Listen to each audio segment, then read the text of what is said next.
number 1. The electric dipole moment of an electric dipole made up of two opposite charges have magnitude plus 3.2 into 10 to power minus 19 coulomb and minus 3.2 into 10 to power minus 19 coulomb separated by a distance 2.4 into 10 to power minus 10 meter each. कह रहा है दो charge है जो 2.4 into 10 to power minus 10 metre से separated है। दोनों charge का जो वैल्यू है वो सेम है बट अपोजिट नेचर और डाइपोल का फॉर्मेशन कर रहा है। अगर मान लिया जाए ये प्लस क्यू चार्ज है तो इसके अपोजिट एंड पे माइनस क्यू चार्ज होगा। प्लस क्यू चार्ज का मैग्नीट्यूड दिया हुआ है plus 3.2 into 10 to power minus 19 coulomb. Minus Q charge का मैग्नीट्यूड है minus 3.2 into 10 to power minus 19 coulomb. दोनों अपोजिट नेचर का है, सेपरेटेड बाय ए डिस्टेंस, एक डिस्टेंस से सेपरेटेड है जिसकी वैल्यू है 2.4 into 10 to power minus 10 metre. तो आपसे कह रहा है कि इस डाइपोल का डाइपोल मोमेंट क्या होगा। डाइपोल मोमेंट जो होता है, डाइपोल मोमेंट जिसे हम P से रिप्रेजेंट करते हैं, यह एक वेक्टर क्वांटिटी है। हमें यहाँ पे सिर्फ उसकी मैग्नीट्यूड की वैल्यू बतानी है, ठीक है। तो डाइपोल मोमेंट का जो मैग्नीट्यूड होता है ये होता है magnitude of one charge, any one charge into distance between charges. किसी एक चार्ज का हमें मैग्नीट्यूड लिखना होगा और दोनों चार्ज के बीच का डिस्टेंस से मल्टीप्लाई करना होगा। तो यहाँ पे लिख लेते हैं 3.2 into 10 to power minus 19 coulomb into 2.4 into 10 to power minus 10 metre. जब आप इसे सॉल्व करिएगा तो आता है 7.68 into 10 to power minus 29 coulomb metre, ठीक है। This is the right answer. So option number B is the right answer. इस क्वेश्चन का जो राइट आंसर है वो है आपका ऑप्शन नंबर बी। अब डाइपोल मोमेंट के बारे में एक बार देख लेते हैं। डाइपोल मोमेंट एक वेक्टर क्वांटिटी है, ठीक है। अगर ये वेक्टर क्वांटिटी है तो इसका एक डायरेक्शन भी होगा, ठीक है। तो इसका जो डायरेक्शन होता है, डायरेक्शन, ठीक है, ऑलवेज फ्रॉम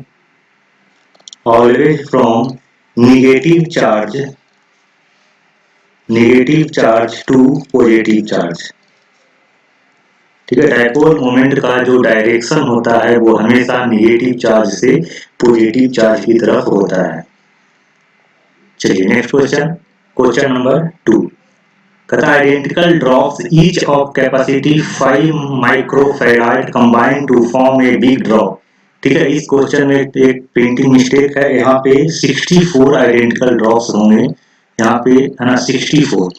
तो अब कहता है 64 identical drops each of capacity 5 microfarad combined to form a big drop. तो what is the capacity of the big drop. तो बिग ड्रॉप की कैपेसिटी कितनी होगी, ठीक है। गिवन डेटा पहले देख लेते हैं कि क्वेश्चन में क्या क्या दिया हुआ है, क्या कैलकुलेट करना है। गिवन डेटा कहता है कि capacity of each small drop equal to 5 microfarad, ठीक है। स्मॉल ड्रॉप है तो ये स्फेरिकल इन शेप होगा, स्फेरिकल इन शेप होगा। So capacity of spherical shape कितना होता है 4 pi epsilon not into R होता है, where R is the radius of a small drop, ठीक है। अकॉर्डिंग टू क्वेश्चन के अकॉर्डिंग हम देखते हैं यही जो कैपेसिटी है वो दी हुई है, means 4 pi epsilon naught R equal to 5 microfarad, ठीक है। इक्वेशन नंबर 1, ये जो कैपेसिटी है वो एक सिंगल ड्रॉप की है जो कि स्मॉल है। अब इस छोटे छोटे 64 स्मॉल ड्रॉप को कंबाइन करके एक लार्ज साइज का ड्रॉप बनाया जाता है। उसकी कैपेसिटी हमें क्या करनी है, कैलकुलेट करनी है। Now 64 identical drop form a big drop, a big drop. So volume of big drop will be equal to 64 into volume of a small drop. 4 by 3 pi R cube, big drop का radius मैंने capital R माना है, 64 into 4/3 into pi R cube.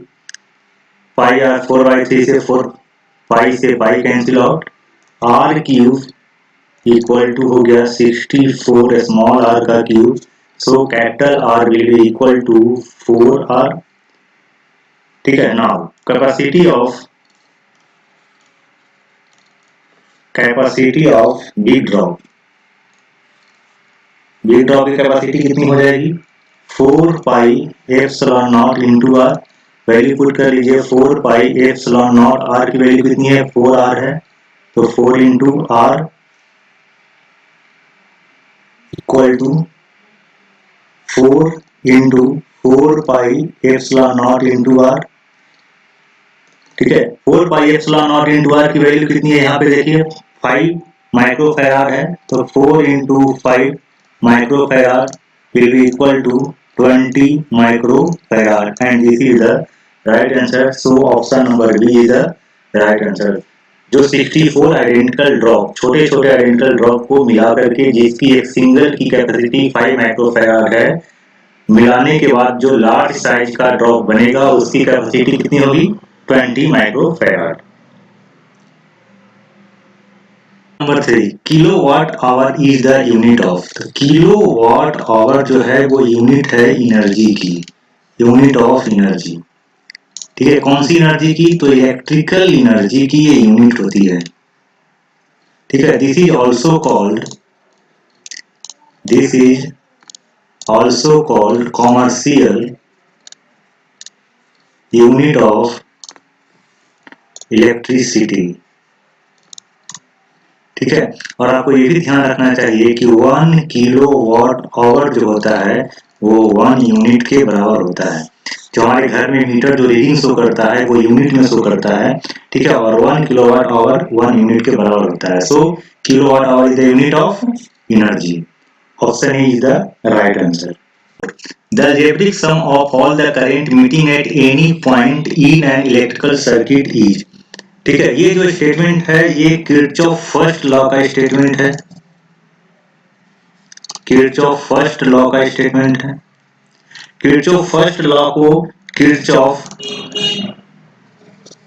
Junction law भी बोला जाता है। ठीक है, किरचॉफ करंट लॉ भी बोला जाता है, और इसे किरचॉफ नोडल लॉ भी बोला जाता है। तो किरचॉफ फर्स्ट लॉ के 4 नाम से जाना जाता है। पहला है किरचॉफ फर्स्ट लॉ, सेकेंड है किरचॉफ जंक्शन लॉ, थर्ड है KCL Kirchhoff current law, fourth है किरचॉफ नोडल लॉ। ये 4 लॉ है जिसका स्टेटमेंट ये कहता है कि the algebraic sum of all the current meeting at any point in an electrical circuit is 0। So the right option is option number C. Next question, the dimension of permeability is. आपको mu है ना, जिसे हम permeability बोलते हैं, उसकी dimension की value पूछ रही है कि परमिएबिलिटी है ना, परमिएबिलिटी की डायमेंशन क्या होती है। ठीक है, तो परमिएबिलिटी का जो डायमेंशन होता है M1 L1 T-2 and I-2। ठीक है, आप ऑप्शन मैच कर लीजिए, कौन सा ऑप्शन मैच कर रहा है। Option A is the right answer, M L T-2 and I-2। Next question, impedance of LR circuit. ठीक है, इम्पीडेंस पूछ रहा है कि एलआर सर्किट का इम्पीडेंस क्या होगा। ठीक है, तो सबसे पहले देखिए कि इम्पीडेंस होता क्या है। ठीक है, ऐसा भी क्वेश्चन पूछ सकता है कि व्हाट इज इम्पीडेंस, है ना। तो इम्पीडेंस जो होता है ना, इट इज अपोजिशन, ये अपोजिशन क्रिएट करता है। It is opposition of current. ठीक है, it is opposition of current due to combined effect of due to combined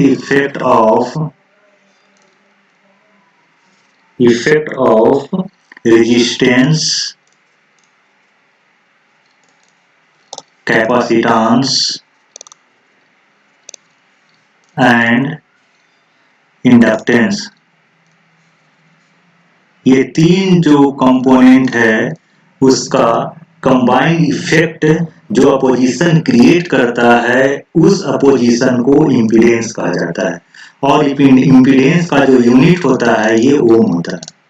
ठीक है, so ohm is the unit of impedance. ठीक है, कौन सी सर्किट के लिए इम्पीडेंस पूछ रहा है? एलआर सर्किट के लिए इम्पीडेंस पूछ रहा है। ठीक, वो तीन सर्किट पढ़ना है। फर्स्ट है RLC circuit, resistance, inductance and capacitance circuit, जिसे हम एसी सोर्स से कनेक्ट करते हैं। दूसरा आपको पढ़ना है RL circuit, resistance and inductance circuit, इसे भी हम एसी सोर्स से कनेक्ट करते हैं। और थर्ड जो आपको पढ़ना है वो है RC circuit, resistance, capacitance circuit. ये तीन सर्किट जो है ये सबका इम्पीडेंस देख लीजिए क्या होता है। इम्पीडेंस जिसे हम जेड से रिप्रेजेंट करते हैं, आरएलसी सर्किट का जो इम्पीडेंस होता है उसे हम लिखते हैं R square plus L omega upon 1 minus C omega का स्क्वायर। शॉर्ट फॉर्म में अगर हम बात करते हैं तो इसे लिखा जाता है R square plus X L minus X C का स्क्वायर। ठीक है, this is R and L, R and C. R L के लिए अब चूंकि यहाँ पे कैपेसिटेंस नहीं है तो इस वाले आर एल सी में जो कैपेसिटेंस के कारण जो इम्पीडेंस है उसे आप हटा दीजिए, बाकी को आप लिख सकते हैं। तो जेड जो हो जाएगा वो हो जाएगा आपका R square plus L omega square. Z equal to हो जाएगा सिंपली फॉर्म में आर स्क्वायर प्लस, है ना, कैपेसिटेंस हट गया है तो यहाँ से एक्स सी हट जाएगा, एक्स एल का स्क्वायर। आरसी सर्किट है तो इसके जो इम्पीडेंस होगा Z equal to root over R square plus 1 upon C omega का स्क्वायर। जेड इक्वल टू लिख सकते हैं इसको R square plus X L का स्क्वायर।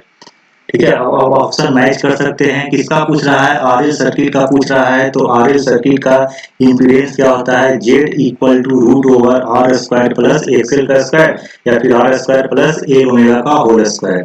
ठीक है, देख लीजिए कौन सा है। So option number D is the right answer.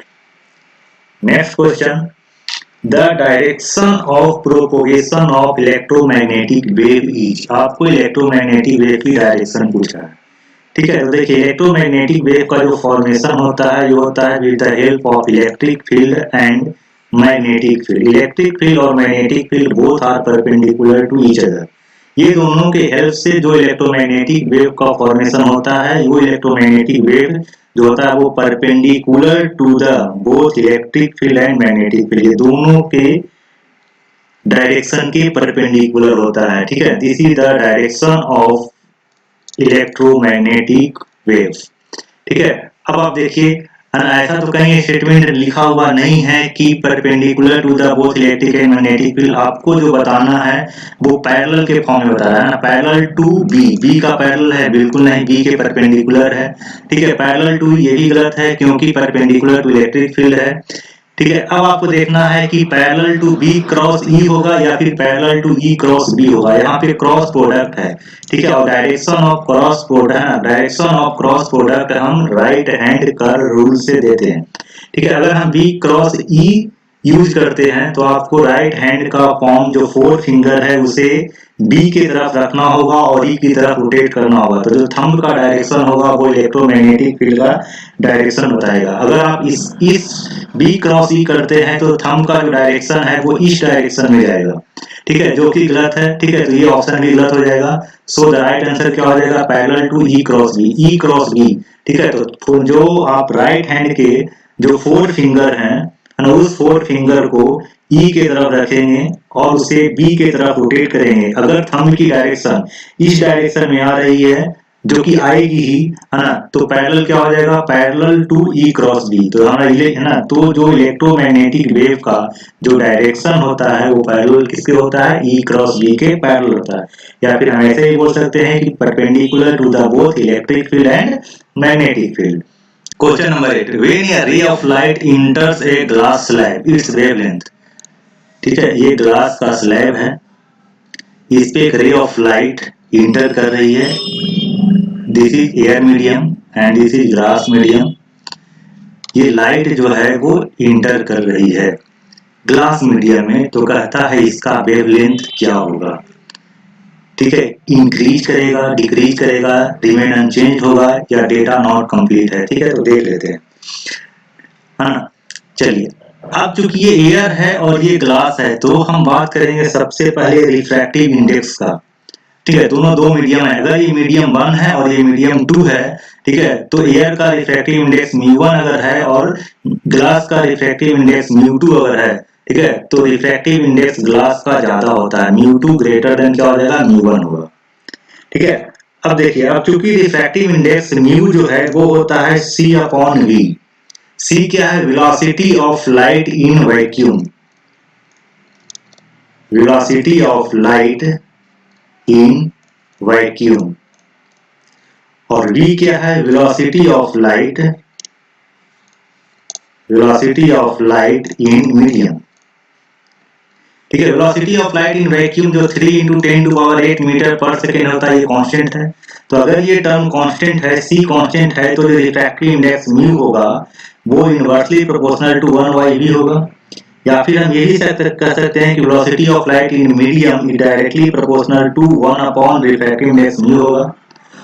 ठीक है, अब देखिए, अब चूंकि ग्लास का रिफ्रैक्टिव इंडेक्स μ2 ग्रेटर देन μ1 है, इसका मतलब ये है कि अगर म्यू का वैल्यू ज्यादा होगा तो वेलोसिटी कम होगा। ठीक है, और म्यू का वैल्यू कम होगा तो वेलोसिटी ज्यादा होगा, है ना। म्यू किसका कम है, एयर का कम है, इसका मतलब है कि velocity in air, velocity in air will be greater than velocity in glass. Glass में लाइट की वेलोसिटी क्या हो जाएगी, कम हो जाएगी, और एयर में लाइट की वेलोसिटी ज्यादा रहेगी।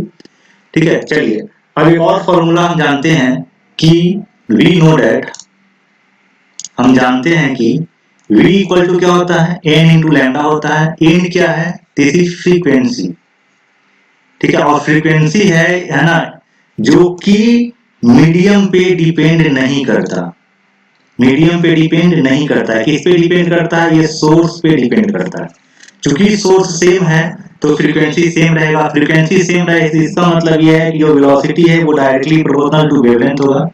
वेलोसिटी ज्यादा होगा तो वेवलेंथ ज्यादा होगा, वेलोसिटी कम होगा तो वेवलेंथ कम होगा। अब देखिए, वेलोसिटी किसमें ज्यादा है, एयर में ज्यादा है, इसका मतलब ये है कि, है ना, वेवलेंथ जो होगा एयर का वो ज्यादा होगा, किससे, वेवलेंथ इन ग्लास।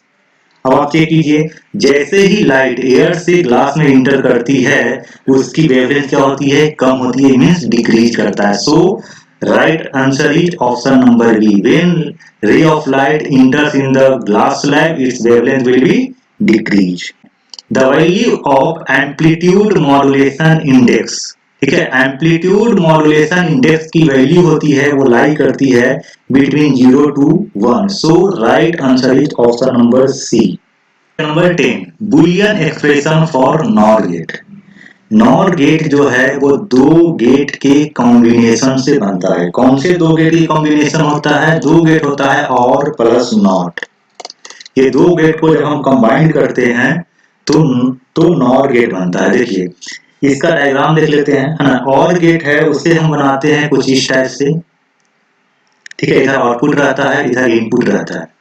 ठीक है, आप 4 ऑप्शन है, अगर उसमें आप देखेंगे तो ए और बी दोनों तरफ है ना, सभी में है। तो ए और बी जो है वो इनपुट है। ठीक है, तो और का इनपुट मैंने ए और बी दे दिया।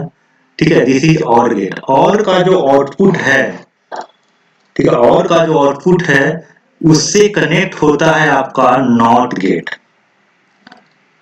उससे कनेक्ट होता है आपका नॉट गेट। ठीक है, और ये इसका नॉट गेट का आउटपुट है, this is the output of not gate. और ये जो आउटपुट है ये कह सकते हैं कि नॉट गेट का भी आउटपुट है। ठीक है, फॉर नॉट गेट। ठीक है, इनपुट हम किसमें दे रहे हैं, और गेट में इनपुट दे रहे हैं, वो नॉट गेट से पार करता है, फाइनली जो आउटपुट होगा नॉट गेट का, ठीक है, वो नॉट गेट का आउटपुट कहलाएगा।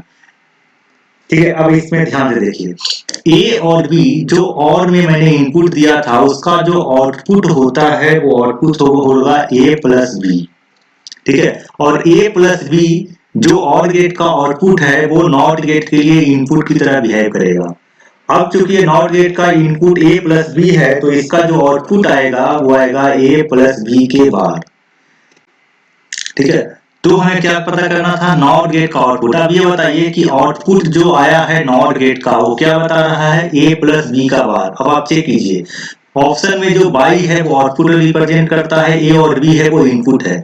तो a प्लस बी का बार कहाँ पे मैच कर रहा है, a प्लस बी का बार, यानी कि ऑप्शन नंबर डी जो है वो राइट आंसर है। ऑप्शन नंबर डी जो है a प्लस बी का बार इक्वल टू बाई है ना, ये जो बाई है this is output of not gate. a और b क्या है, इनपुट है। ठीक है, नॉट गेट को है ना एक तरह से और भी रिप्रेजेंट करते हैं, इसका सिंबल एक सिंपल सा सिंबल है, दोनों को कंबाइन करने के बाद जो बनता है वो ये होता है। ठीक है, this is A and B. इधर अगर हम बात करते हैं बाई को, ठीक है, तो ये हो जाएगा आपका a प्लस बी का बार। तो आप इस तरह भी याद कर सकते हैं। सो the right answer is option number D. Next question, the intensity of electric field at any point on the surface of charged conductor is। कहता है कि चार्ज कंडक्टर है, कैसा भी सरफेस हो सकता है, स्फेरिकल सरफेस हो सकता है ना, प्लेन सरफेस हो सकता है, उस पे इलेक्ट्रिक फील्ड किस तरह का होता है वो आपसे पूछ रहा है। जीरो होगा, ठीक है। दूसरा कहता है कि परपेंडिकुलर टू द सरफेस होगा। थर्ड कह रहा है कि टेंजेंशियल टू द सरफेस होगा। और डी कहता है कि एट 45 टू द सरफेस होगा। ठीक है, तो इलेक्ट्रिक फील्ड की ये प्रॉपर्टी होती है ना, इलेक्ट्रिक फील्ड ऑफ लाइंस की ये प्रॉपर्टी होती है कि वो हमेशा है ना, हमेशा परपेंडिकुलर टू द सरफेस है ना, perpendicular to the surface emerge होती है या फिर टर्मिनेट होती है। तो हम यहाँ से राइट डाउन भी कर सकते हैं कि इलेक्ट्रिक फील्ड ऑलवेज इमर्ज निकलती है and terminate perpendicular on the surface of conductor के सरफेस के परपेंडिकुलर वो इमर्ज होगा या फिर टर्मिनेट होगा। So right answer is option number B. Number 12, permittivity of free space. Free space की परमिटिविटी कितनी होती है, मींस एप्सिलॉन नॉट की वैल्यू पूछ रही है। अगर एप्सिलॉन नॉट की वैल्यू आपको याद है जो कि होती है 8.85 into 10⁻12 फैराड मीटर माइनस 1, तो आप यहाँ से डायरेक्ट क्वेश्चन ऑप्शन मार सकते हैं, ऑप्शन क्लिक कर सकते हैं 8.85 into 10⁻12 ऑप्शन नंबर सी। लेकिन अगर याद नहीं है तो आप यहाँ से कैलकुलेट भी कर सकते हैं कि we know that 1/4 pi epsilon nought will be equal to 9 into 10⁹ newton metre square coulomb square. Value put कर दीजिए है ना क्रॉस मल्टीप्लिकेशन से, तो एप्सिलॉन नॉट की वैल्यू आ जाएगा 1/4 pi into 9 into 10⁹। Value put करिएगा, इसको सॉल्व करिएगा तो ये सेम वैल्यू आएगा 8.85 into 10⁻12 farad metre minus 1। So the right answer of this question is option number C 8.85 into 10⁻12। Number 13, power of electric circuit is. Electric circuit का power क्या होता है, तो पावर जो होता है इलेक्ट्रिक सर्किट का, इसे हम पी से रिप्रेजेंट करते हैं, ये होता है वी स्क्वायर बाई आर, और ये सेम होता है आई स्क्वायर आर का, और ये सेम होता है वी इंटू आई का। अब आप यहाँ से मैच करके देख सकते हैं कौन सा ऑप्शन मैच कर रहा है, तो option number C V square by R. So the right answer is option number C. Next question 14, electron volt is the measure of. Electron volt किसका मेजरमेंट करता है, किसका है ना, किससे मेजर करता है। ठीक है, तो electron volt measure of energy, वो एनर्जी को मेजर करता है, या फिर ये भी कह सकते हैं कि electron volt is the unit of energy. So the right answer is option number D, electron volt energy measure करता है। 15, next question 15, Lenz law is associated with.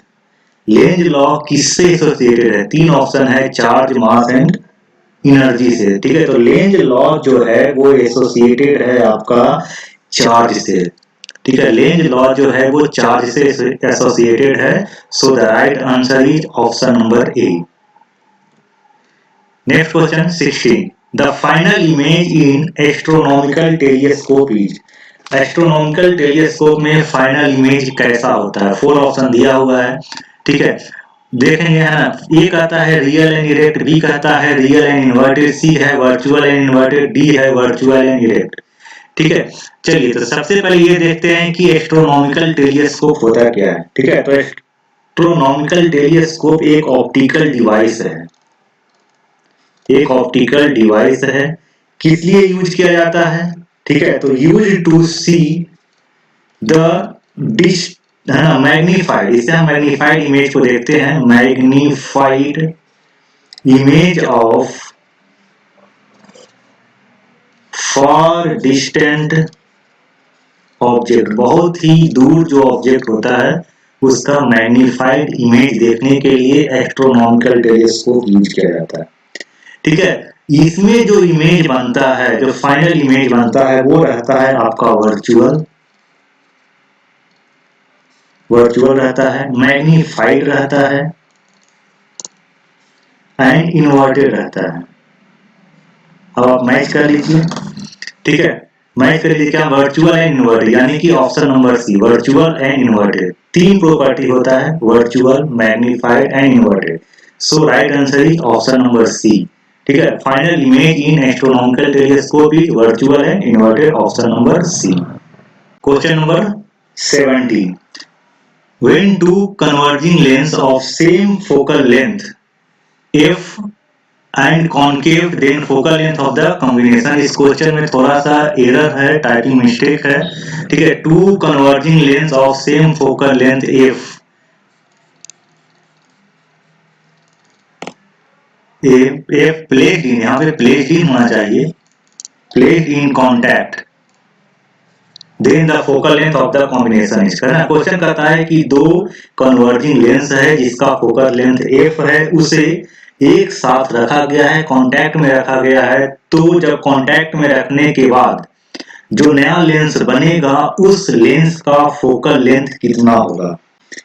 If more than one lens is placed in contact, then power will be added। अगर हम दो या दो से ज्यादा lens को कांटेक्ट में रखते हैं तो जो कॉम्बिनेशन का पावर होता है वो इंडिविजुअल पावर के समेशन के बराबर होता है। इसका मतलब ये है कि P इक्वल टू कितना हो जाएगा, P1 प्लस P2, है ना। P क्या होता है 1 अपॉन एफ, यानी 1 upon F1 plus 1 upon F2, दो लेंस है ना, दोनों का फोकल लेंथ सेम है, तो हम यहाँ पे ये भी लिख सकते हैं 1 upon F plus 1 upon F equal to कितना हो जाएगा 2 बाई एफ होगा। आपसे फाइनल फोकल लेंथ पूछ रहा है। ठीक है, तो चूंकि P इक्वल टू कितना हो गया, P equal to 2 by F हो गया, और पावर क्या होता है 1 बाई एफ होता है। ठीक है, तो इक्वल टू कितना हो जाएगा 2 बाई एफ, तो जो एफ है इक्वल टू कितना हो जाएगा एफ बाई 2। कैपिटल एफ क्या है, कैपिटल एफ जो है ये है आपका focal length of the combination, ये कॉम्बिनेशन का फोकल लेंथ है। सो एफ इक्वल टू कितना हो जाएगा, कैपिटल एफ इक्वल टू कितना हो जाएगा F by 2। So the right answer is option number C. Next 3, कहता है the colour of a thin film is due to. ठीक है, कलर, थीन फिल्म का जो कलर दिखता है वो किसके कारण दिखता है? स्कैटरिंग के कारण दिखता है, इंटरफेरेंस के कारण दिखता है, डिस्पर्सन के या डिफ्रैक्शन के। ठीक है, तो colour of the thin film होता है ड्यू टू इंटरफेरेंस। ठीक है, so the right answer is option number B, interference. Colour of the film seen due to interference of light, interference के कारण ही थीन फिल्म कलरफुल दिखता है। Next question 20, if phi is the phase difference, phi क्या है, phase difference है between AC current and EMF, then the value of power factor। ठीक है, हाँ, पावर फैक्टर आपको AC सर्किट में पढ़ना है। हाँ, AC सर्किट के लिए जो पावर होता है वो होता है ERMS into IRMS cos phi। ठीक है, cos phi को ही बोला जाता है पावर फैक्टर। अब आप ऑप्शन चूज करिए, पावर फैक्टर क्या होगा, cos phi होगा। सो the right answer is option number D. Next question 21, unit of self induction, self induction का यूनिट क्या होता है? ठीक है, तो सेल्फ इंडक्शन का यूनिट जो होता है वो हेनरी होता है। So the right answer is option number C. 22. The working of dynamo is based on the dynamo या फिर जनरेटर जिस प्रिंसिपल पे वर्क करता है उस प्रिंसिपल को हम बोलते हैं इलेक्ट्रोमैग्नेटिक इंडक्शन। ठीक है, so the right answer is option number B. Dynamo work on the principle of electromagnetic induction. So the right answer is option number B, electromagnetic induction. 23. The equation of an AC is represented by I equal to 0.6 sin 100 pi t. एक equation दिया हुआ है AC का I equal to 0.6 sine 100 pi T और आपसे पूछ रहा है कि फ्रीक्वेंसी क्या होगा AC का। ठीक है, एक स्टैंडर्ड इक्वेशन जो होता है I equal to I nought sine omega T. ठीक है, दोनों को कंपेयर करके कॉरस्पॉन्डिंग वैल्यू निकाल लीजिए। आई नॉट का वैल्यू कितना हो जाएगा 0.6, ओमेगा का वैल्यू कितना हो जाएगा 100 पाई। अब चूंकि ओमेगा का वैल्यू 100 पाई आया है तो फ्रीक्वेंसी क्या होता है? ठीक है, फ्रीक्वेंसी होता है F equal to omega upon 2 pi, है ना। ओमेगा कितना है 100 पाई ओमेगा है। ठीक है, 2 पाई कैंसिल आउट हो गया, कितना बच गया है 50। ठीक है, 50। So the right answer is option number B, 50 is the right answer. ठीक है, तो जो गिवन इक्वेशन दिया हुआ है उस गिवन इक्वेशन के कॉरस्पॉन्डिंग जो frequency of the AC source है कितनी है 50 हर्ट्ज। Next question 24। निकेल है ना, निकेल कैसी मटेरियल है? डाईमैग्नेटिक है, पैरामैग्नेटिक है, फेरोमैग्नेटिक है या नन ऑफ दीज है? ठीक है, तो nickel is the example of ferromagnetic material. Option C is the right answer. Brewster's law is, Brewster's law क्या है ना, ऑप्शन दिया हुआ है इसमें आप यूज कर लीजिए। तो ब्रिस्टर्स लॉ जो होता है म्यू इक्वल टू होता है tan आई पी। म्यू को बोला जाता है रिफ्रैक्टिव इंडेक्स और आईपी हो गया है आपका इंसिडेंट एंगल, इंसिडेंट एंगल। ठीक है, ऑप्शन चूज कर लीजिए mu equal to tan I P, किसमें है? Option number C is the right answer. Next question 26। With the increase of temperature the resistance of semiconductor. पता है कि जब हम सेमीकंडक्टर मटेरियल को टेम्परेचर को इंक्रीज करते हैं तो उसका रेजिस्टेंस डिक्रीज करेगा या इंक्रीज करेगा। ठीक है, तो अगर हम सेमीकंडक्टर मटेरियल के टेम्परेचर को अगर हम इंक्रीज करते हैं तो जो रेजिस्टेंस होगा है ना वो डिक्रीज करता है।